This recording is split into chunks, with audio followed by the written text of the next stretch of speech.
So what does participation mean to you? How do you Well, define that? participation, of course, can mean many things to many people, but I think what participation is it's about people being able to have a real say over their own life and over services, policies, institutions that impact upon them. And it's especially important, of course, if our situation in society is an unequal one, if we're, for one reason or another, less privileged and are more marginalized, less powerful. And in your experience, well, I know this is a big question, but what are some of the barriers to participation? Well, I think this is where it gets really, really interesting because we are little items of flesh and blood. We are human beings, but when we live together in society, that's what history tells us. We are also social beings, and we are social beings not just with chums and family, but in organized groupings, in societies, within states. And that's what's, I think, especially significant when you try and think about participation.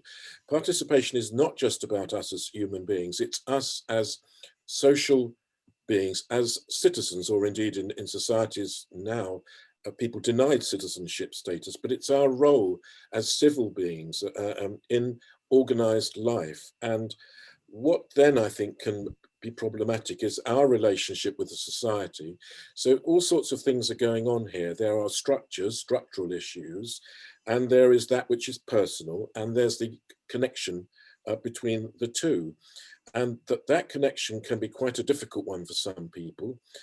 They are not privileged, they are not advantaged, but that does, of course, mean that others kind of compound the issue because they are privileged and they are advantaged. So what I've learned is that there are at least two key things that need to be thought about if we're going to equalize opportunities for participation and challenge the barriers, which are enormous and can be very personal, internalized, or big social and economic barriers.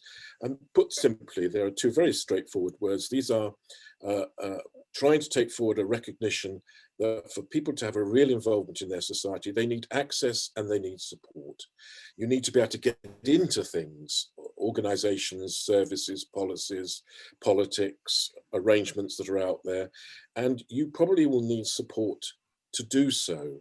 It's not necessarily something that we all have an equal opportunity to access, to get hold of.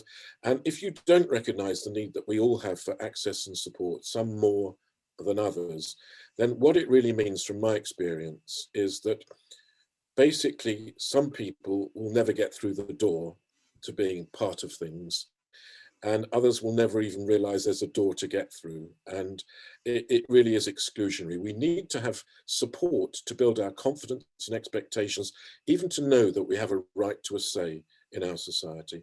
And not everybody by any means has that sort of sense.